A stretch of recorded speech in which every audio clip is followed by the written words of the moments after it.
hiding behind your initials. Glad you joined us tonight. We are in December still. It's 2020. The Lord hasn't come back yet. So we're going to move on to Esther. We're going to move on to Esther and Mordecai, part 1. We're in session 4 of the Babylonian captivity. And again, one of the hard parts of doing all of this is everybody's got a psalm and a doctrine and a chronology, and they all differ. So I'm putting this out here the best I can, and I'll also give you a couple of contrasting ideas that will come up as we do this. In fact, I'll even tell you what they are right now. Some people feel Esther comes before Ezra because they feel that Esther's Darius was Esther's son, and certain things were happening because they didn't know about were going on because the Jews weren't free yet to move around. However, as I go through this, I don't think that's the case, and we'll see why shortly as we get into this. So, Esther Mordecai, part 1. The book of Esther is not a wonderful romance novel. It's not a work of fiction. It has God's assurance of authenticity. Everything recorded in this book actually happened. The entire book covers a period of about 9 years. In the book of Esther, evidence of God's direct involvement is not stated as it is in other places in Scripture. That's one of the unusual things about the book of Esther. God's name does not appear once in the book. There's no direct mention of God himself or any open indication of God giving revelation like, "Thus says the Lord," or, "And the Lord said to me." Although God's direct involvement may be hidden, God himself is not hiding. Esther 1:1. All right. Now it came to pass in the days of, I'll probably pronounce this about 7 different ways, but Ahasuerus. And now this Ahasuerus, he reigned when he was king from India to Ethiopia, over 127 provinces. So Ahasuerus, he was the 4th Persian king. You got Cyrus, Cambyses, Darius, who was his father. So that's how I'm looking at it, and I think the chronology holds up with that. Ahasuerus is his Hebrew name. His Persian name was Ekshirashach, or something like that. But in Greek, it became Xerxes, and anglicized into a familiar guy. He's the one who invented Xerox copiers, this guy here. No, Xerxes. So that's the name that those of you who have studied Persian rulers are familiar with Xerxes. It's a Sanskrit word, and it means man of great power. Everything about this king was enormous. His dominion, his parties, his vices, and I'll just stop there, and you can figure out anything else you want to add to that. Verse 2. That in those days, when the king sat on the throne of his kingdom, which was in Shushan the palace, or the castle, or the fortress. See, basically, the Persian Empire, since it was 127 provinces, they had 4 capitals in the Persian Empire: Babylon, Ecbatana, Persepolis, and Shusha. And Shusha was east of Babylon, about 150 to 200 miles north of the Persian Gulf. If you wonder where the Persian Gulf is, you got Saudi Arabia here, Persian Gulf, Iraq on the other side of it. Iran on the other side of it. So basically, we're talking about Shushan that was in the middle of Iran today. And it served as the royal capital usually for 3 months of late winter and spring. So that's what they would go to avoid the snow. Verse 3. In the 3rd year, though, of his reign, he made a feast unto all the princes and his servants, the power of Persia and Media. Now, the Medes were in modern-day Iraq. So the Medes were in the Iraq section. The Persians were in the Iran section, to kind of give you an idea. But they spanned 127 different provinces from India all the way to Ethiopia. So, just to give you a basic idea of geography. The nobles, the princes of the province, they all were with him for this feast. And why did he do it? When he showed the riches of his glorious kingdom and the honor of his excellent majesty many days. The party lasted 180 days. I don't know about you, but I've never been to a 180-day long feast. But everybody who was invited could rotate in and out. Outside of the bartenders, I don't know who was there the whole time. They were not all there the whole time. The purpose was to show off his vast wealth to the upper echelons of the Persian bureaucracy. Ahasuerus found great satisfaction in parading his wealth before others. This king is not partied out yet, though, after 180 days. Verse 5, though, is going to inform us that it was time to start another feast. And this one's going to include people who are great and small, dignitaries and regular folks. And they're going to do that from the local people from Shushan. So we go to verse 5. And when those days were expired, the king made a feast unto all the people that were present in Shushan the palace, both unto great and small, 7 days. This was just a 7-day feast. And it was in the court of the garden of the king's palace. Now, what was there? You got white, green, and blue hangings, fastened with cords of fine linen and purple, the silver rings and pillars of marble. The beds were of gold and silver, upon a pavement of red and blue and white and black and marble. Sounds expensive. It was. And they gave them drink in vessels of gold, the vessels being diverse one from another, and royal wine in abundance, not just Martinez wine, but royal wine in abundance, according to the state of the king. And the drinking was according to the law. None did compel. In other words, nobody was forced to drink. For so the king had appointed all the officers of his house that they should do according to every man's pleasure. You want your gold chalice continually refilled? We'll do that for you. If you don't, fine. Now, Ahasuerus hosted a generous feast for both great and small, anybody and everybody. And it was more of a reception than a banquet, though. A 7-day feast for the ordinary Persian citizens to view the royal house furnishings, such as the inordinately expensive curtains. No limit to the amount of wine that one wanted. This king was both excessively wealthy and excessively generous. Verse 9. And Vashti, the queen, made a feast for the women in the royal house which belonged to the king. Not only did Ahasuerus give a feast, but Vashti, the queen, also made a feast for the women. So while the guys were partying, the women had their own feast. All right, verse 10. And on the 7th day, when the heart of the king was merry with wine, he commanded Naaman and all these other guys, the 7 chamberlains or eunuchs that served in the presence of Ahasuerus the king, bring Vashti the queen before the king. Put the crown royal on. We want to show the peoples, the regular folks and the princesses. We want to show everybody, the dignitaries, the regular people. We want to show off her beauty, for she was fair to look on. So after 187 days of feasting, the king sent for his gorgeous queen for all to witness her beauty. She was to leave her own feast, don the crown royal, and be paraded around at her husband's request because of her beauty. She was being treated like the rest of the king's possessions, as an object for exhibition, as a valuable asset, and not as a life companion. But, verse 12, the queen refused to come at the king's commandment by his chamberlains. Remember, he sent his 7 chamberlains, the 7 eunuchs, to go get the queen, tell her to put the crown on, and come on back and show yourself off. All right? Therefore, she just told the eunuchs, Chamberlain, forget it, I'm not coming. The king, though, was very wroth, and his anger burned in him.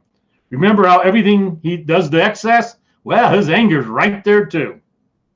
So the servants, the eunuchs, not the king, were sent for her to appear before the peoples, the common folk. That was another thing. I got to dress up for the common folks? Come on. This was to be a royal command performance on behalf of the king. One does not ignore the king's wishes. A royal command had been given. The result, as to be expected, was one incredibly angry monarch. Verse 13. And the king said to the wise men, which knew the times, for so was the king's manner toward all that, new law and judgment. And next unto him were, and he lists all these other guys, the 7 princes. These guys were the 7 princes, top people in his kingdom from Persian Media. They saw that the king was a tad unhappy. They looked at his face, and which sat first in the kingdom.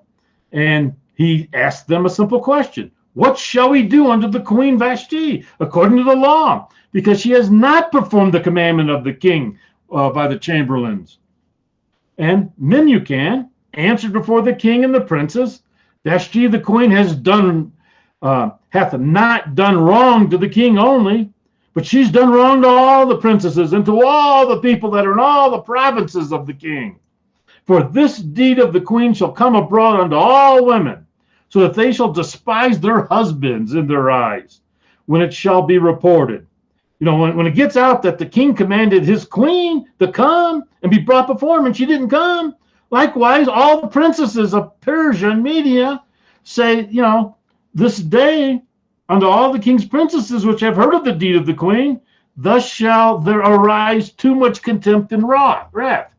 In other words, the women are just going to all rebel against their husbands. We can't have that. We need Stepford wives, right? Okay. So, Memucan predicted the news of Vashti's insubordination, and it would spread throughout the entire empire. If one lady, the queen, gets away with it, all of them are going to get away with it. It's going to incite empire-wide revolution by wives everywhere against their husbands, because the women looked to Vashti as their role model. So he suggested that her act of defiance could not go unpunished. 19. So if it please the king, let there go out a royal commandment from him, and let it be written among the laws of the Persians and the Medes, that it be not altered, that Vashti come no more before the king, and let the king give a royal estate unto another that's better than her. And when the king's decree, which he shall make, shall be published throughout all the empire, for it's really important. We got to make sure that this gets out there. All the wives then shall give to their husbands honor, both the great ones and the small ones. And the saying pleased the king and the princes, and the king did according to the word of Memucan. For he sent letters into all the king's provinces, and to every province according to the writing thereof, and to every people after their language, that every man should bear rule in his own house, and that it should be published according to the language of every people. So, the action of Queen Vashti brought about the loss of her royal estate. She lost her position of queen and moved to Bermuda, I think. All right, Esther chapter 2, verse 1. After these things, when the wrath of the king was appeased, he remembered Vashti and what she had done, and what was decreed against her. Then said the king's servants that ministered unto him, let there be fair young virgins sought for the king, and let the king appoint officers in all the provinces of his kingdom, that they may gather together all the fair young virgins unto Shushan the palace, to the house of the women, unto the custody of Hegi, the king's chamberlain, keeper of the women, and let their things for purification be given them. And let the maiden, which pleases the king, be queen instead of Vashti.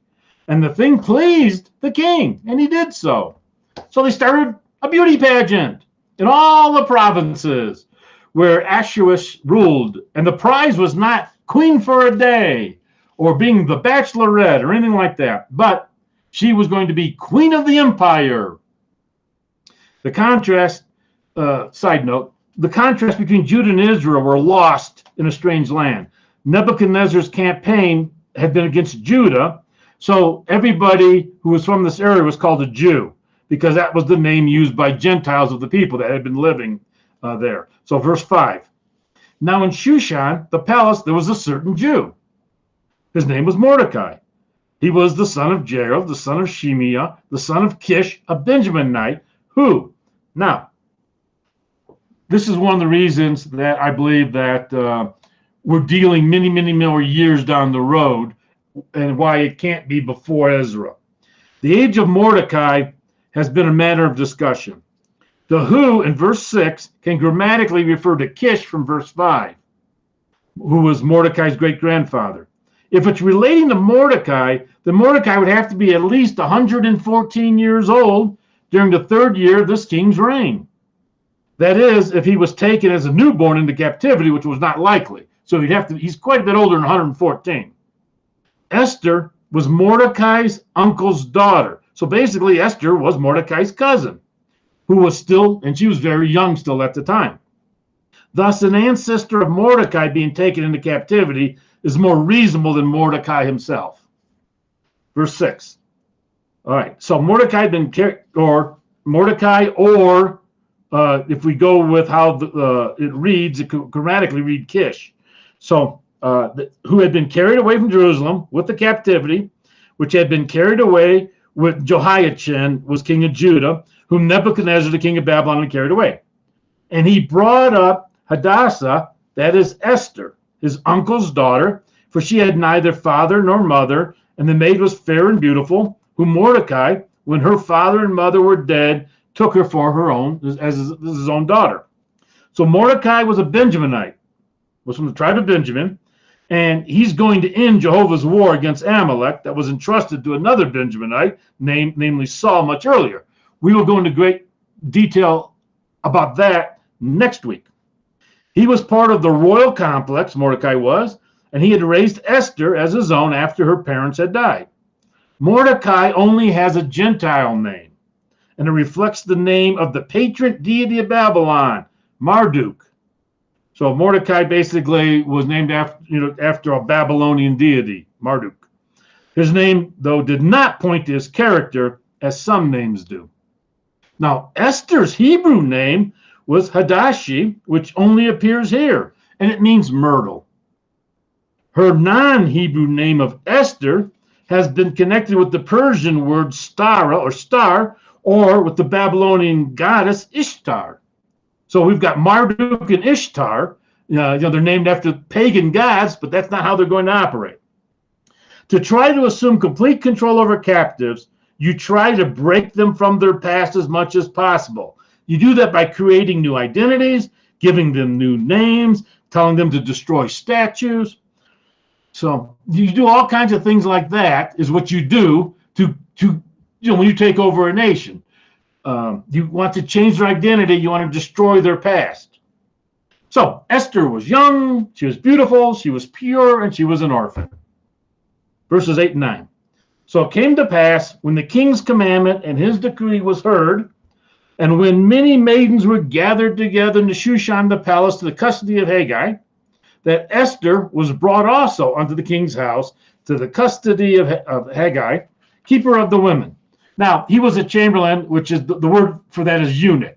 So if all these women were coming in, you want a eunuch to take care of them. Okay. And the maiden pleased him, and she obtained her, she won kindness of him, and he speedily gave her things for purification, with such things as belonged to her and her 7 maidens, which were meet to be given to her out of the king's house. And he preferred or promoted her and her maids unto the best place of the house of the women. So the best room, she got the best part, the best view. And we're going to find out that, Haggai's fondness for Esther was not exclusively focused on beauty alone. He treated her with exceptional attention, getting her cosmetic aids, special foods, delicacies, chocolate-covered cherries or, strawberries that were covered in chocolate, things like that, before everybody else. So he was taking care of her. She had won favor with him. All right. Verse 10. Esther had not showed her people nor her kindred. Why? Because Mordecai had charged her that she should not show it. So that's why some people argue that this was before Darius made the edict, that they had to stay quiet, they had to stay silent about who they were. But we're talking really over 100 years later. But Mordecai had not simply made this as a suggestion to Esther. It says Mordecai had charged her, do not show her people nor her kindred. Verse 11. And Mordecai walked every day for 12 months. He would go to the court of the woman's house to see how she was doing. He wanted to know how Esther was, and if she needed anything, what had become of her. Had you had your turn yet? No, I haven't. Okay, just checking. Again, some argue that this proves that these events happened before the emancipation made by Cyrus in Ezra 1.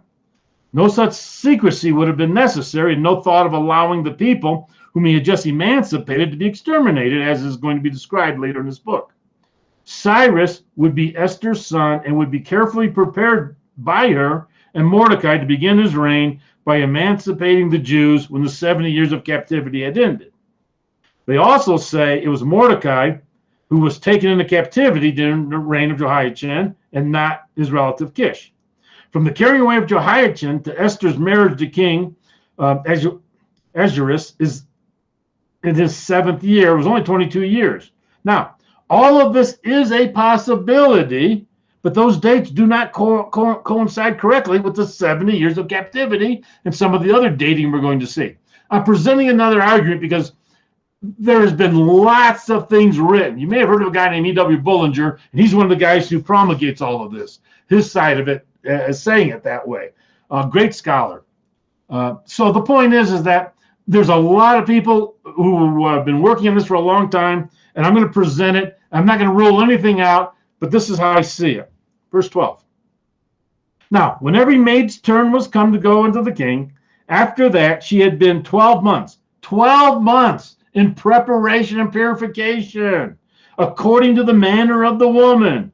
For so were the days of their purifications accomplished. 6 months, you got to have oil of myrrh, and 6 months with sweet odors, and with other things for the purifying of the woman.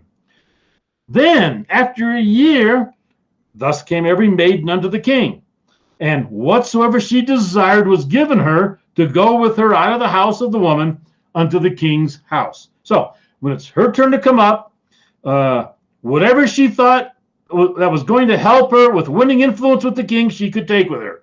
Type of clothing, aphrodisiacs, whips, chains, whatever you want, whatever she felt she would needed, she could take it with her, and it was given to her to go in for her evening. She got one shot only. Verse 14. In the evening she went, and on the morrow she returned unto the second house of the women, to the custody of this guy's got a good name, Shazgaz, the king's chamberlain, another one. He's the one who kept the concubines. And she came in unto the king no more, except the king delighted in her, and that she was called by name. So, after a maiden had gone to the king, then she was transitioned to the second house of the women, and she stayed there unless she was called for again specifically by name. Verse 15.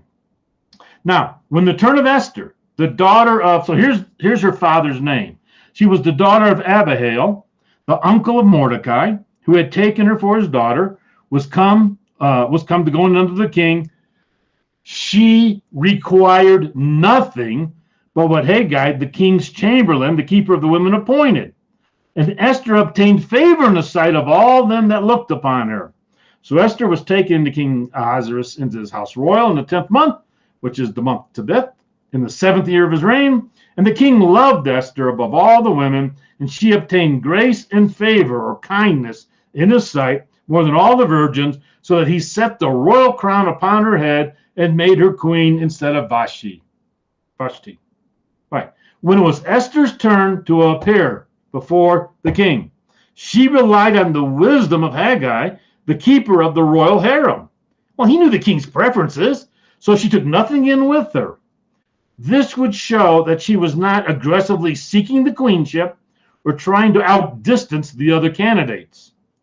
Esther becomes queen 4 years after Vashti had been removed.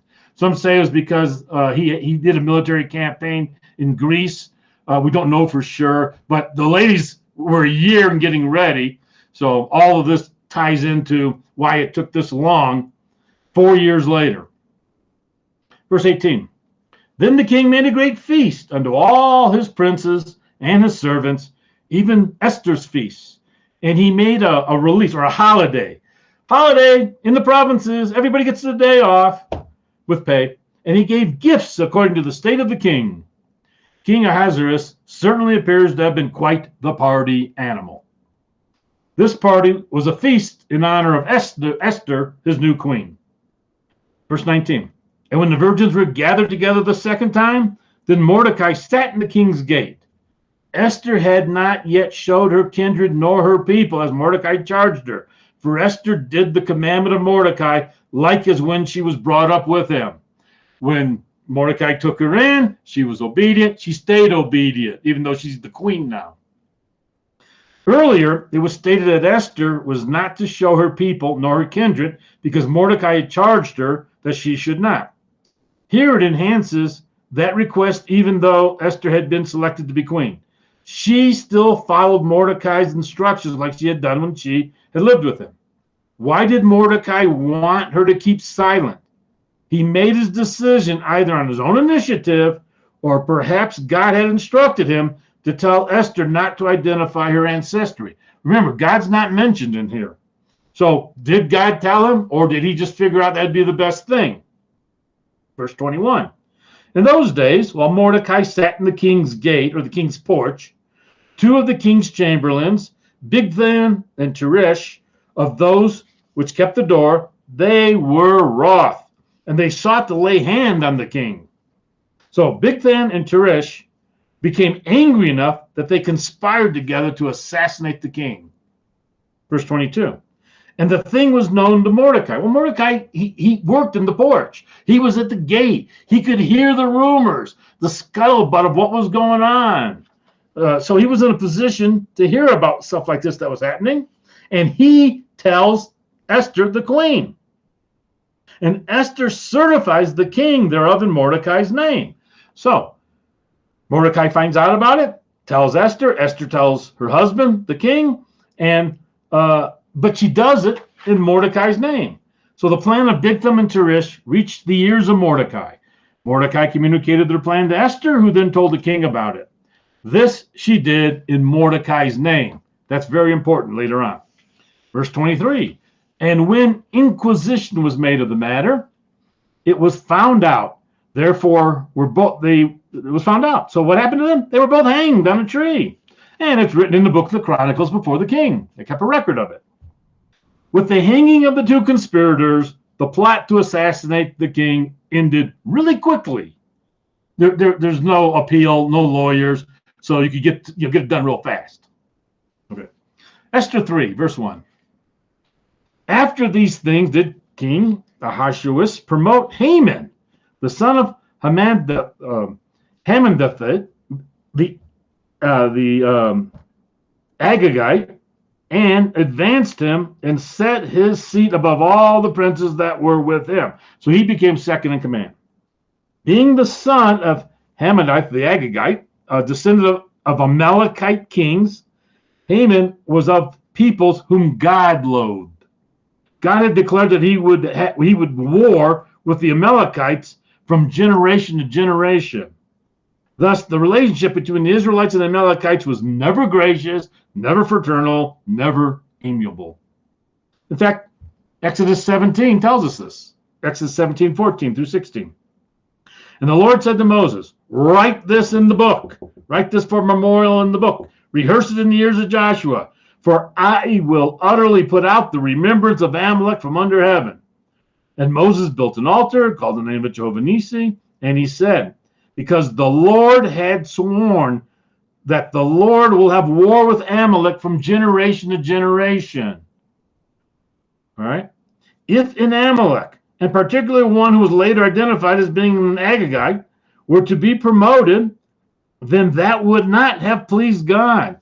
In addition, if Mordecai reverenced God, then that would not have pleased Mordecai either.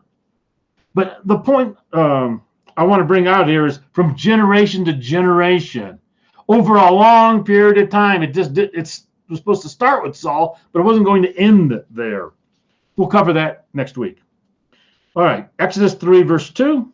And all the king's servants that were in the king's gate, they bowed in reverence Haman, for the king had so commanded concerning him. But Mordecai bowed not, nor did him reverence. Now here's an interesting point. The Hebrew word for bowed here is kara.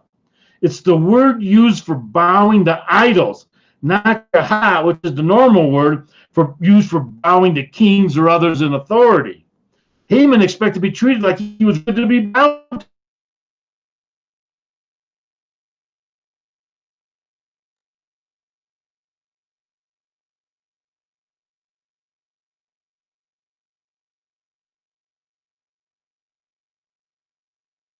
Oh, shoot. Okay. Am I there? I'm still back. Okay. Everything just shut off for a quick second. All right. I'm not going to bow either. Okay. But you see the word there. He's treating himself like he's a god. All right. Verse 3. But why did Mordecai do that? Is it because God said so? Because he chose to? Again, it doesn't say. In the book of Esther, it doesn't say. That's where we're saying, because a lot of other books would be, God said, don't do this. Then the king's servants, which were in the king's gate, said unto Mordecai, why transgressest thou the king's commandment? The king commanded all of us to do this. You got to bow. Now it came to pass, when they spake daily unto him, every day, when Haman came and went, Mordecai just kind of, and he hearkened not unto those other people. And so what do? They finally told Haman to see whether Mordecai's matters would stand. For he had told them, the reason I'm not bowing to him is because I'm a Jew. Mordecai was urged daily by the king's servants to obey the king's commandments, to bow and to do reverence to Haman. Mordecai would not, and the reason he gave was that he was a Jew. A Jew would not bow or show reverence to an Agagite, that's for sure. One who was a descendant from Amalek, who had sought to destroy the children of Israel when they left Egypt. Verse 5. And when Haman saw that Mordecai bowed not, even after Haman knew, that Mordecai, he looked for him and wouldn't do him reverence, then Haman was full of wrath. Okay. Haman was not benign towards Mordecai's displayed lack of bowing or reverencing. After personally observing Mordecai's obstinacy, he flew into a rage. If there's one thing proud people resent, it's being upstaged. If there's one thing powerful people resent, it's nonconformity. If there's one thing spineless people resent, it's convictions. Verse 6. And he thought scorn to lay hands on Mordecai alone, for they had showed him the people of Mordecai. Wherefore, Haman sought to destroy all the Jews that were throughout the whole kingdom of Ahasuerus, even the people of Mordecai. Let me read you the Revised Standard Version of Esther 3:6. But he disdained to lay hands on Mordecai alone. So, as they had made known to him the people of Mordecai, Haman sought to destroy all the Jews, the people of Mordecai, throughout the whole kingdom of Ahasuerus.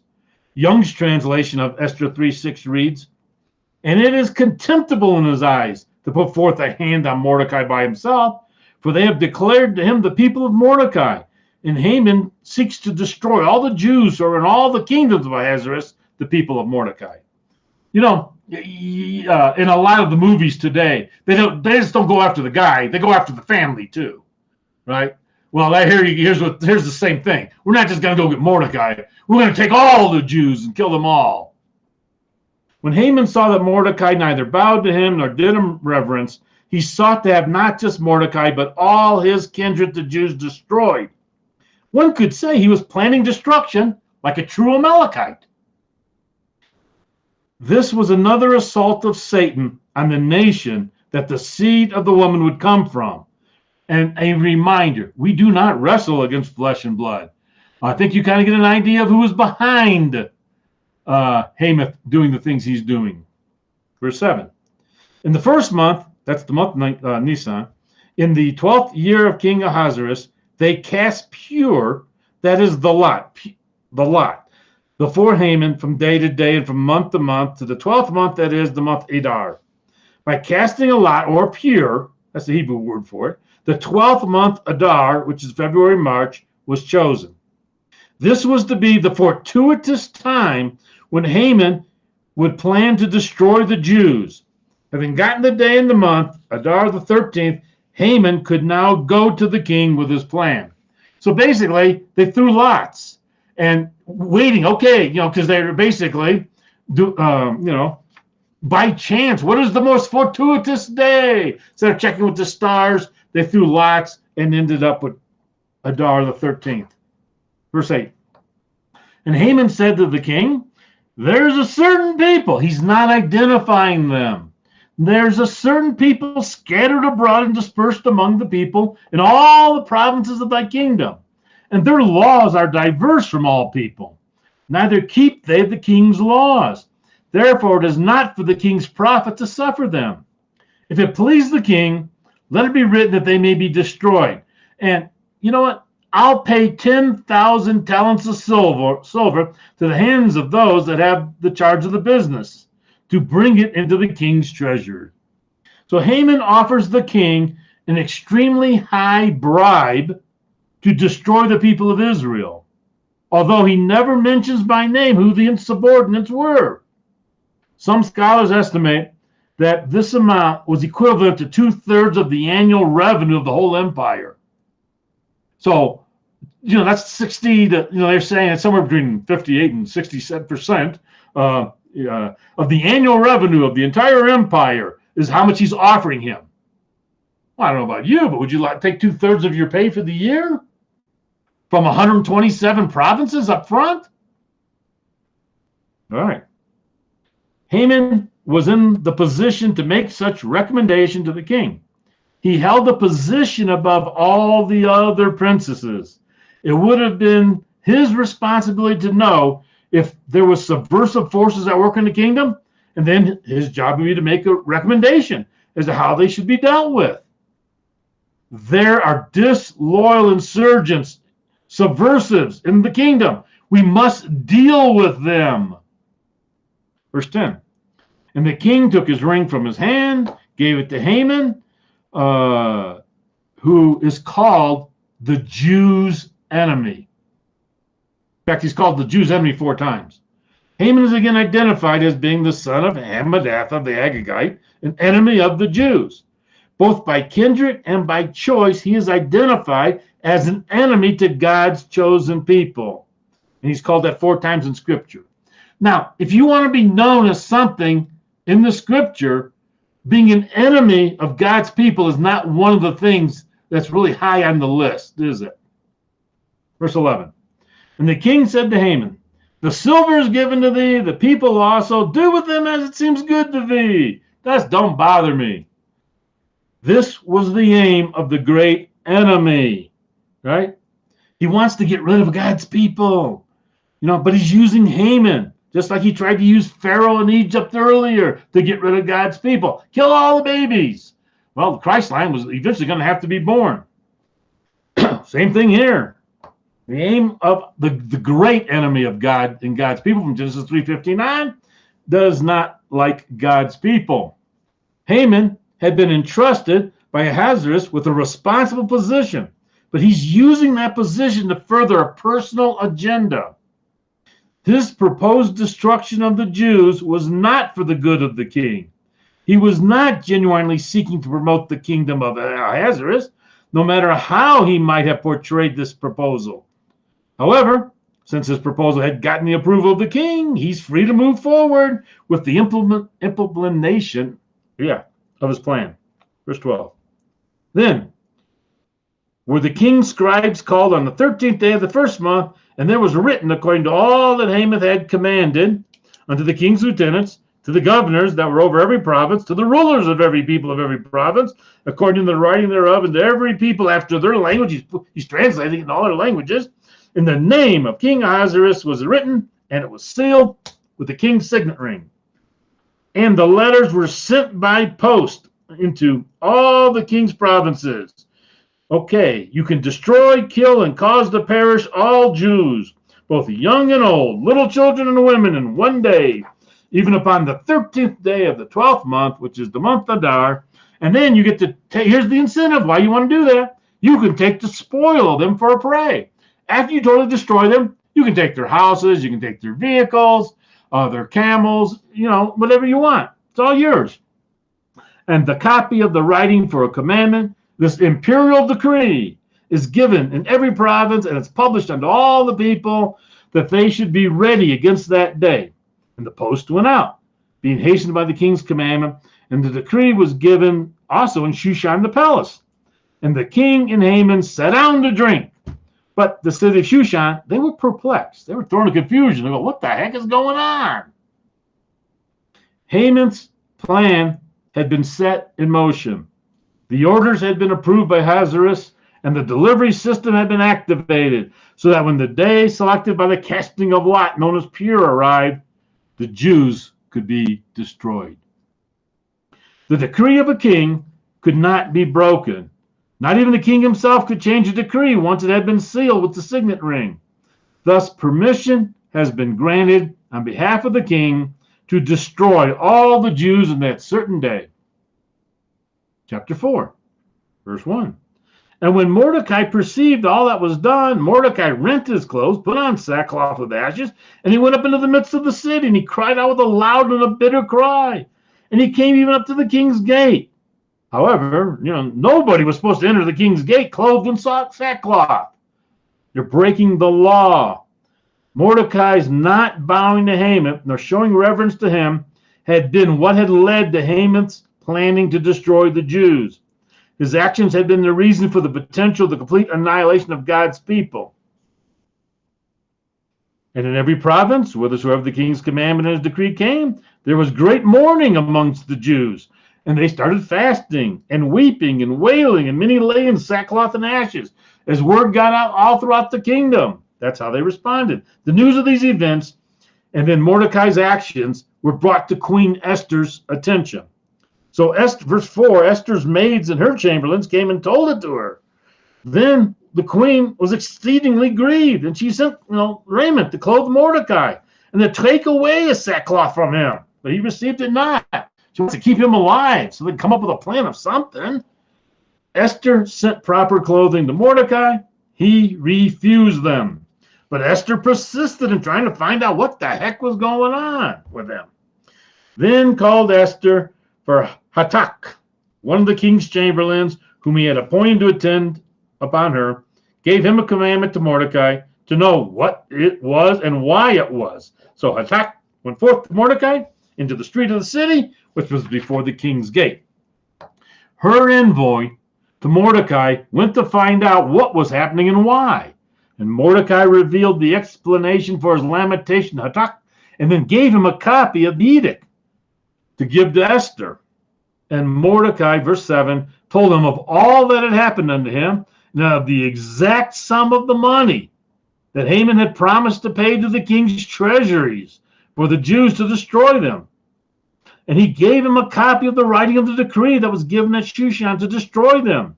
Show that to Esther, please, and declare it unto her, and charge her that she should go unto the king, and that she should make supplication unto him, and to make request before him for her people.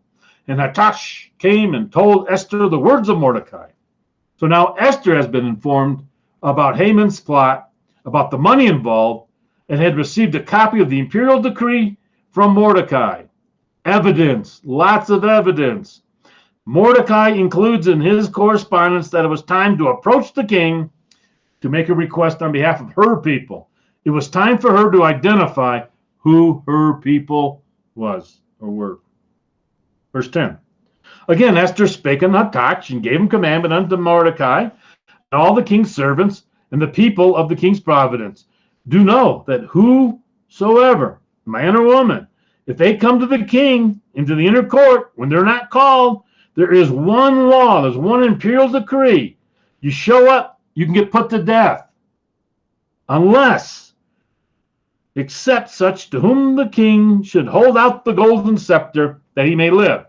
But I haven't been called to come unto the king for 30 days. He's been busy. And they told Mordecai Esther's words.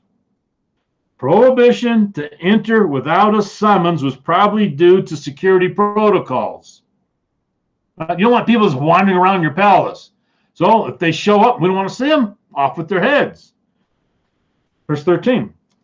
Then Mordecai commanded to answer Esther, think not with thyself that thou shalt escape to the king's house more than all the other Jews. For if thou altogether holds thy peace at this time, then shall their enlargement or respite or deliverance is going to arise to the Jews from someplace else. If you're not going to do it, God's going to figure out a way to keep us all alive. But you and your father's house shall be destroyed. And who knows whether thou art come to the kingdom for such a time as this? Who knows that for this very purpose is why you rose to such a prominent position like Joseph in Egypt did before you. This figure of speech, erotesis, is used here of hope and trust in God and his overruling grace. He has to, pretty much says, who knows, this may be the reason that you're queen. Then Esther begged them, return back to Mordecai with this answer. Go, gather together all the Jews that are present in Shushan, and fast ye for me. Neither eat nor drink 3 days, night or day. I also, my maidens, will fast likewise, and so will I go in unto the king, which is not according to the law. And if I perish, I perish. If it's not the right move, I die. So Mordecai went his way. What that means is Mordecai passed over the river Ulai, on which Shushan is built, and he heads over to the Jewish quarter to accomplish his part of the compact. He goes over to where all the Jews are and gets them all together so they can pray. And they did according to all that Esther had commanded him. Esther clearly understood the predicament which she and the Jews were in. She was willing to risk not only her position, but her life for her people and kindred. She consented to be the mediator and representative of her people before her husband, no matter the outcome. I'll do it. John 15:13. Greater love hath no man than this, that a man lay down his life for his friends. That's her potential right now.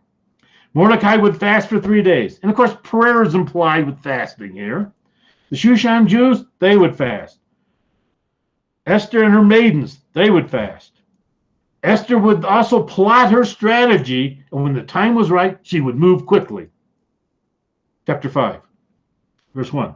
Now it came to pass on the 3rd day, Esther put on her royal apparel and stood in the inner court of the king's house, over against or opposite the king's house.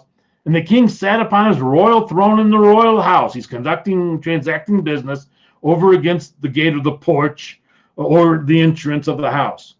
Now, you can only imagine the apprehension that Esther was experiencing as she stood in the gate, waiting. Josephus reports that men with axes encircled the king's throne, ready to chop to pieces any intruders. If anybody was going to intrude, you had to have somebody there. It was too early for James Bond to be there or something like that. So you had to have all these guys there with their axes, and they're all they're hanging out around the doors, the gates. They got their axes and all that. An intruder! Hey, make my day or something, So, all right. So Esther came prepared, though. She was dressed in her finest royal robes, and that would alert the king. Hey, that's the queen over there standing in front of him. He hadn't been around her for 30 days. That probably worked for her benefit too. Verse 2. And it was so, when the king saw Esther, the queen, standing in the court, that she obtained favor in his sight. And the king held out to Esther the golden scepter that was in his hand. So Esther drew near and touched the top of the scepter. First hurdle cleared. I got in. And the king was even pleased to see her. She obtained favor in his sight. Now, that's the same expression used in 15.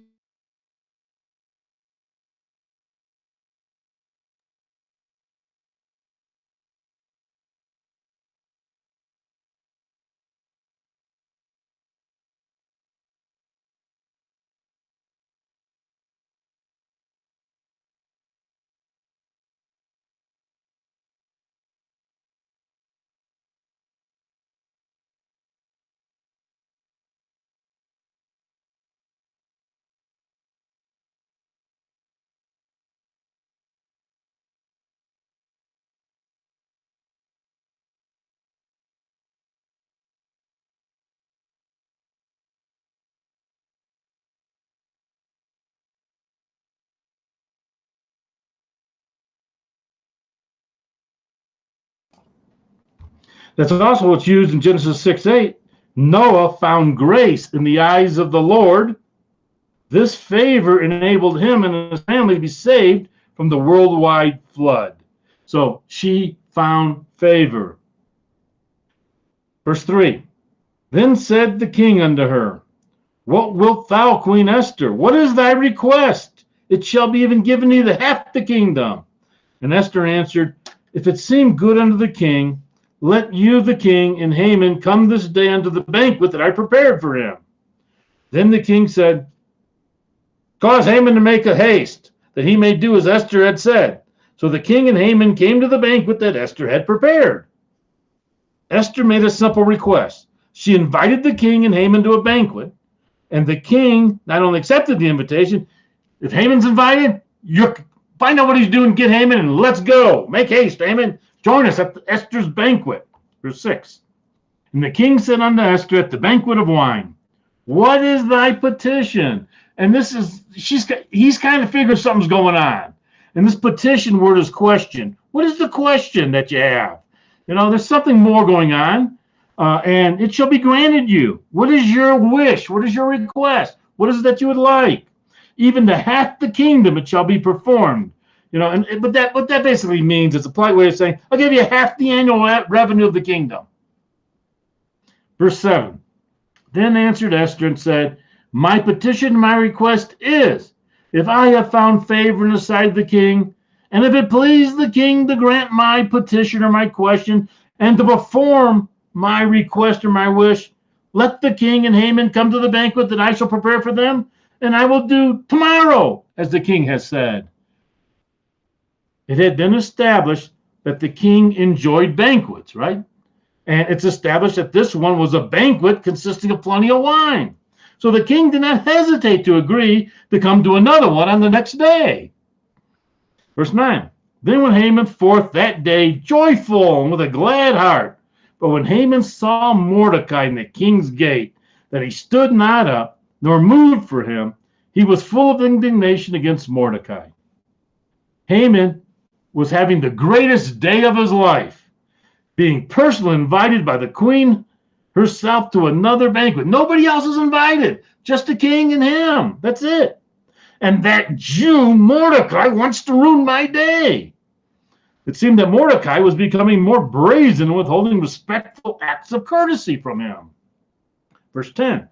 Nevertheless, Haman refrained himself, and when he came home, he sent and called for his friends and got his Zeresh, his wife, and Haman told him he counted to all of them the glory of his riches and the multitude of his children and all the things wherein the king had promoted him and how he advanced him above the princes and the servants of the king.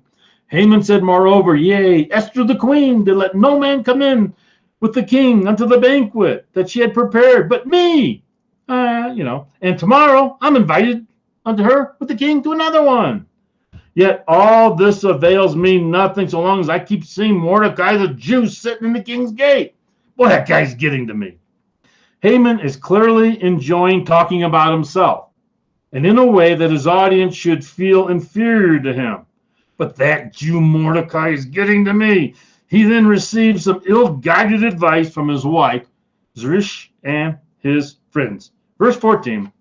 Then said Zeresh, his wife, and all friends unto him, let a gallows, a tree, a stake. In the Septuagint, it's the same word as cross that you'd fasten a criminal to. Make it 50 cubits high, about 75 feet high. And tomorrow I'm going to speak to the king that Mordecai be hanged thereon. Then you can go merrily with the king into the banquet. And the thing pleased Haman, and he caused the gallows to be made. So work on the gallows started immediately, and that's the end of part 1.